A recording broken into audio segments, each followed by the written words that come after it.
He said Monster sells out. 55,000 people came to see him fight in the stadium. Did you get what I'm saying? 55,000 people came to see him in the stadium. What American fighter selling out 55,000 people in America? So let me get this right. Malachi Williams said 55,000 people came out to see Naoya Inoue defend his undisputed titles at 122. 55,000 people at the Tokyo Dome, where Mike Tyson was relieved of his titles against Buster Douglas in a massive upset some 34 years ago. 55,000. Sean Porter's talking about this guy needs to come to America. Coming to America. Save all that for Eddie Murphy, bruh. You sure you guys want to go to Queens? A couple rich fellas like you should be in Manhattan. This ain't the Waldorf or the Palace. The Palace sounds good. Take us there. No, I want Queens. And we're not rich. We're ordinary African students. He's already fought over there 3 times. And now apparently there are some Americans accusing him of juicing. Stay where you are. Stay where you are. If they don't think that you're Hall of Fame worthy or you're juicing, just stay where you are. You can never please people who are making baseless accusations and have baseless opinions. What's the point? Now, you got to bear in mind, Louis Nery is one of the biggest punching lower weight fighters with 27 inside the distance and 35 wins. He's also a southpaw. What I noticed is Inoue was finding it hard to land the jab. Nery was fighting to his game plan, just turning his head away from the jab, and then Inoue resorted to launching these overhand rights without using his jab. Inoue actually landed a short left uppercut, but was countered with a massive left hook from Nery. And he was on the canvas and he was hurt. He was hurt. Definitely hurt. Held on. Nery poured it on, tried to finish him. Inoue showed great powers of recuperation though. And when Nery pinned him up on the ropes, he landed a couple of counter uppercuts, left and right hand. And by the end of the round, he was actually getting more success with the jab when he was moving and jabbing. Second round, Inoue backhand, back foot, turning clockwise to avoid the left hook. Nery went a little left hand happy, lunged in with a left hand, and was caught by a left hand himself and dropped. He got up immediately. What it was really, he was off balance because he lunged in, and it didn't take much of a punch to put him down. But great timing, precise punching from Inoue. By the third round, Inoue is shooting his jab while Nery is pouring his jab, basically trying to steady himself to throw a big right hand. And Inoue, he's not going to fall for that, however. He just catches the jab with his left glove. He's using the ring better with his feet. And they're both trying to land power shots. That's Inoue's style. He likes to throw power shots. And Inoue is just pot-shotting way better, and now he's establishing who's the better fighter. Nery is still dangerous, he's still dangerous, but now it looks like he's just trying to land one big punch. And in turn, he catches a big right hand, which he took well, but he felt the power of Inoue's round. Fourth round, Nery tried to get back to moving his head, weaving underneath the jab, and see if he could be effective, but by this time, Inoue is taunting him with his hands down, landing from both hands. There's a right to the pit of the stomach, which Nery didn't like at all.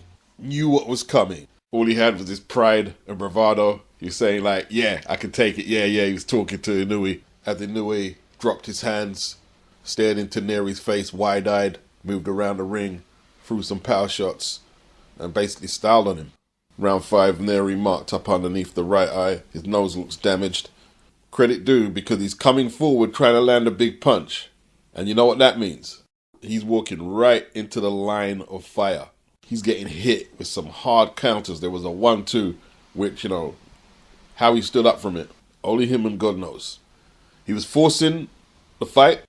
Inoue had his back to the ropes, which made the counter right hand he threw to drop Nery even more special, because he couldn't get much leverage behind the punch, but it was a hard punch, and Nery went down, and he was hurt bad. Showed tremendous heart to get through the 5th. Nery got off a combination early in the 6th. Inoue was like, spread his arms out, is that what you got? And then he started rocking my man with both hands. Hard combinations, left hooks, right hooks, and then a right hand deposited Nery to the canvas. It's over. Knockout round 6 for Naoya Inoue. Enjoyable fight.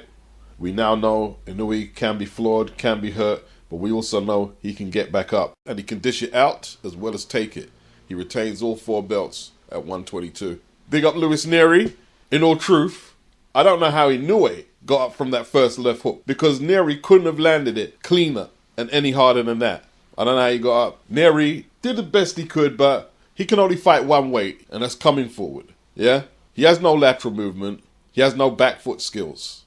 Not at this level anyway. He has tremendous power, but his defense in this fight was trying to roll shots off his shoulder. But Inoue's got too much angles, too much explosive combinations for that, and he took full advantage. What's the beef with Eddie Hearn? What on Twitter? He's gonna walk you out? That's the question I'm with. He's a snake in a suit. That's all. He's a snake. Why? Eddie Hearn? Why? Bro, he let what's the guy's name? Conor Ben test positive and was still gonna let him fight.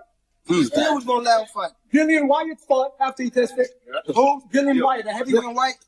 After testing positive, I didn't even know that. Bro, he's a snake, bro.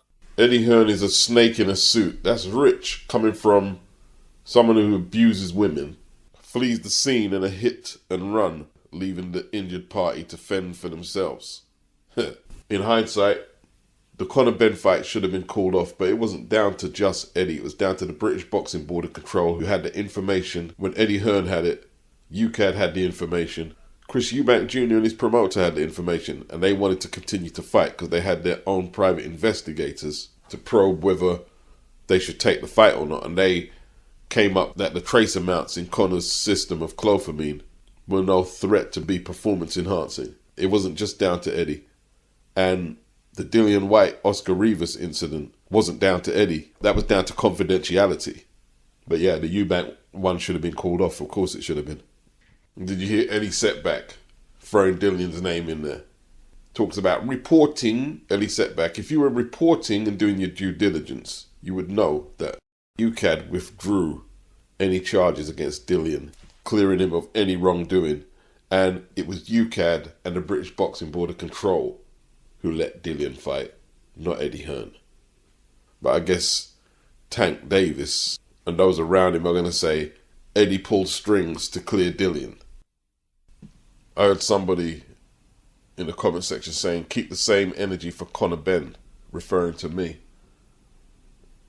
Talking about Ryan Garcia. When the comparison is like chalk and cheese. Here's the receipt here. Chris Eubank, Conor Ben's opponent, there's the receipt.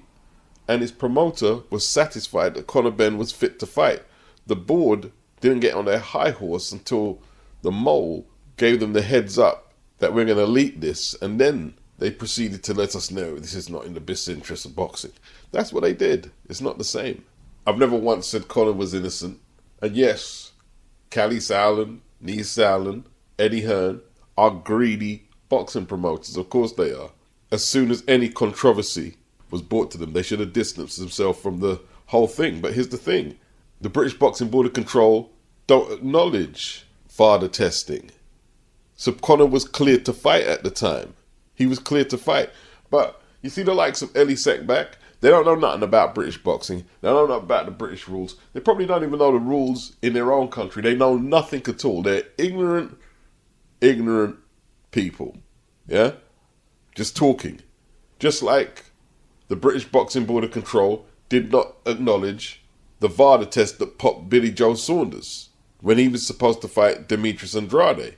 That's why Billy was never suspended in the UK. But when Conor Ben was popped by VADA, all of a sudden, they're acting on VADA's findings when they didn't do that for Billy Joe Saunders. So excuse me if pointing out double standards hurts your feelings, but that's all I did. I did nothing more than that. Now, if you can find me the grey area with Ryan Garcia's case, then you could tell me to keep the same energy. It is what it is. You might not like it. It is what it is. I've never said Conor Ben was innocent. I've never said that. You know, Tank's got all the people around him. He's giving their little dime bags and whatever they can leech from him. And they're all telling him incorrect information. Like Tank's asking, why was Ryan tested on the day of the fight? Why wasn't he tested on Monday? It takes 72 hours to get the test back, right? Why didn't you test him on Monday? They don't tell you specific days because if you're doing anything wrong, they want to catch you out. That's why they hit you up randomly. Probably the only 2 days you know you're going to get tested is the weigh-in day and the day of the fight. You know you're going to get tested. But outside that, it's random drug testing for a reason. How do you think Jerome Miller got popped before the first bell? Before he was supposed to fight Anthony Joshua?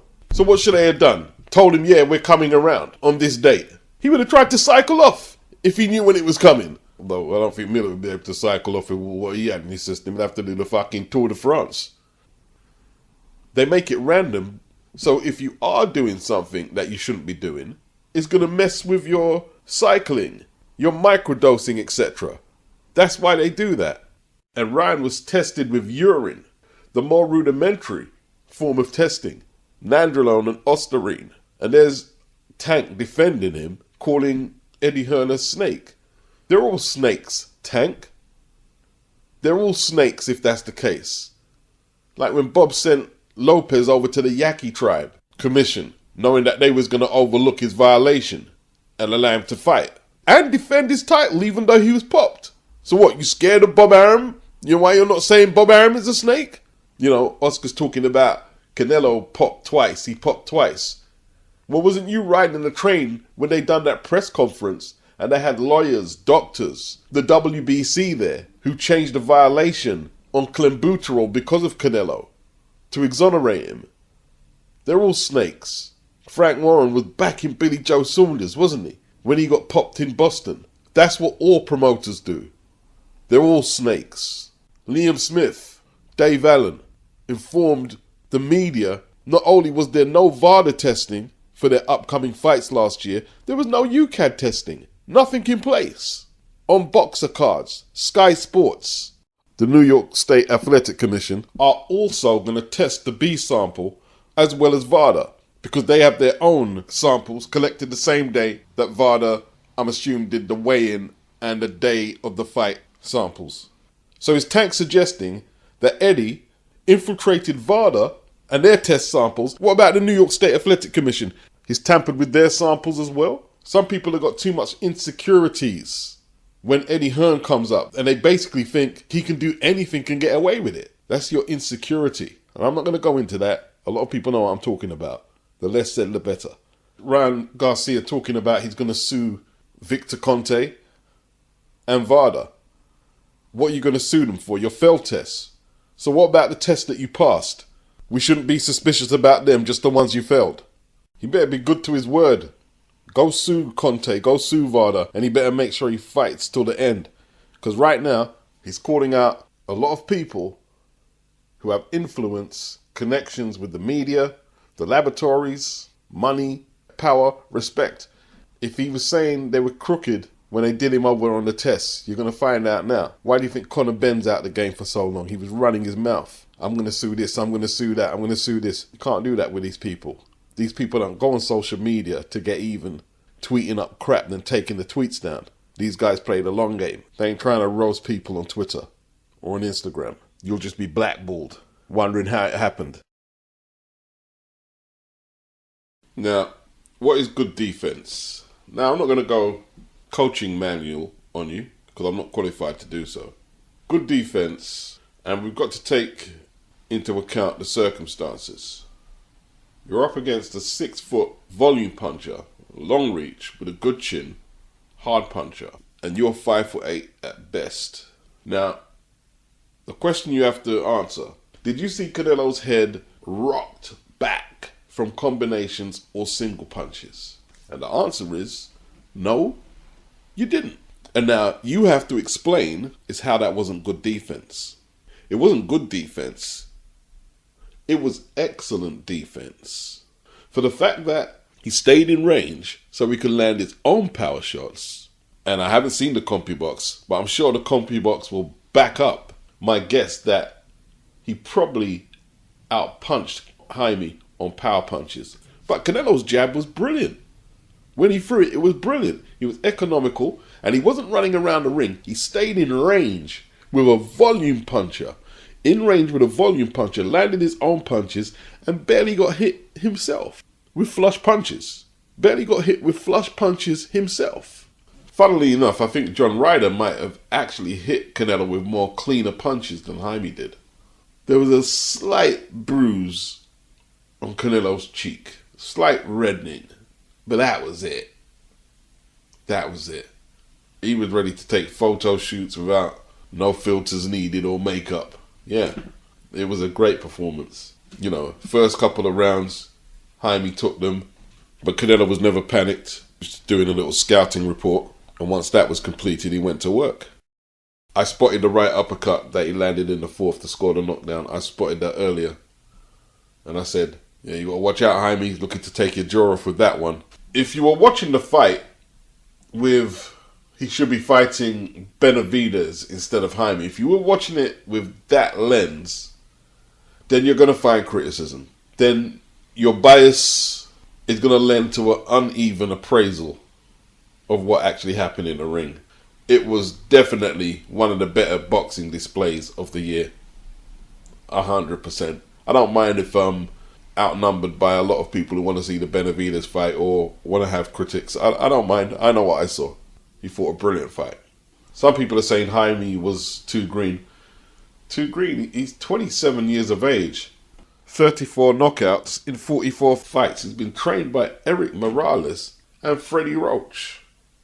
He's not too green. He did his best. It was actually one of the more competitive fights for Canelo at 168. Canelo's never lost at 168 or 160. And whether you like it or not, the Benavidez fight is dead. He's going up to 175 to fight Vodzik, supposedly. It's dead. Jaime tried to box. He tried to throw that little feint before he threw the right hand. But Canelo didn't bite. He didn't bite. No matter what happened, he always fought his fight. He always fought his fight. There's a reason he hasn't been knocked down in 65 fights. And there's only lost 2 of them 65 fights. And it's took the likes of Floyd Mayweather and Dimitri Bivol, 2 of the best boxers of this generation, to defeat that man. And don't get me wrong, he's had some contentious decisions, which I thought could have went the other way. But nothing where you could say it was a robbery. Loads of fighters have had them. Ali, Joe Louis, Roy Jones. And on the night, he fought a very credible challenger who could definitely come again, and we hope he does come again, who put up a spirited battle. And in my opinion, Canelo looked excellent in there. He looked excellent. The only critique would be why he didn't go for the finish. Terence Crawford said it looks like Canelo carried him for 12 rounds in there. Sounds like Canelo is suggesting he could have stopped Jaime in the fourth. On the boxing scene, he's saying he could have finished the fight, but he took his time. Well, yeah, I'll critique that, because if you could have stopped him, you should have done. People want to see knockouts. Canelo don't have great hand speed or anything like that. So how is he able to land power punches like that? Technique, the composure, his ability to read the fight. Jaime did land and he threw some good shots, but a lot of them hit gloves. Canelo rolled a lot of them. And you also got to add, Canelo was extremely tough and durable. Got a good chin, an exceptionally strong fighter. Is that genetics, hard work? So what's next? Are they talking about Jamal Charlo? Now that fight I don't want to see. Jaime, cool. I don't want to see the Jamal Charlo fight. Edgar Berlanga? Well, they're going to go for the Puerto Rican against Mexican angle. At least Berlanga has been active and doesn't seem to have the psychological life battles that Charlo is having. Still not a great challenger, but not bad. No, it's not a bad fight. Probably needs a few more fights though before a Canelo fight, but we'll see. And with that, I'm gone. Ghost, peace, sayonara. Foolish DJ, you are lose position. Foolish DJ, you are lose position. Foolish DJ, you are lose position. And upset